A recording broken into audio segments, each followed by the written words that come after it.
I keep getting asked what the filibuster is and what the point of the filibuster is. The point of the filibuster is to spark debate, is to try to get people to compromise, to come to the table and come to a consensus. Now, in the Senate, once you achieve cloture, which is 60 votes out of 100, it doesn't matter what the filibuster does. But Cory Booker has the longest talking filibuster on record. It was 25 hours and 5 minutes.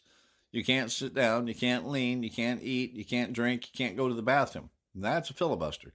Now, his didn't do anything because the Senate had already achieved cloture, 60 votes out of 100. But he brought to light a lot of things that were going on in this big, beautiful bill that people weren't aware of.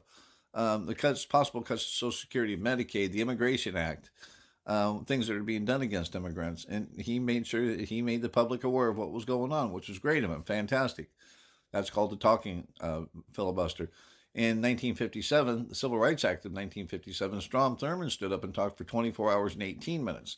Now, his was actually to try to delay the vote or to get the vote postponed or maybe even get the vote canceled.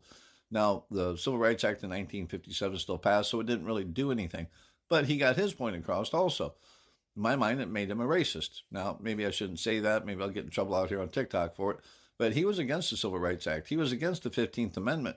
He did not want black people to have the right to vote. He wanted black people to sit in the back of the bus. He wanted segregation to stay in place. And obviously, those things all passed through the Civil Rights Act of 1957. Those are talking filibusters. The filibuster, as people know it today, is, again, like I mentioned earlier, cloture. 60 votes out of 100 in the Senate. Now, in the House of Representatives, they got rid of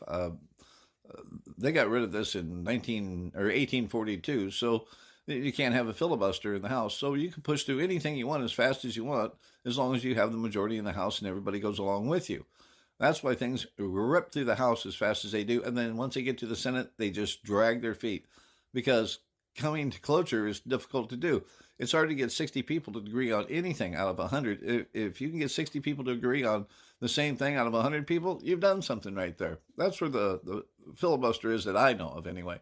Maybe somebody can correct me. Maybe somebody can point out my mistakes here, but that's the filibuster as I understand it.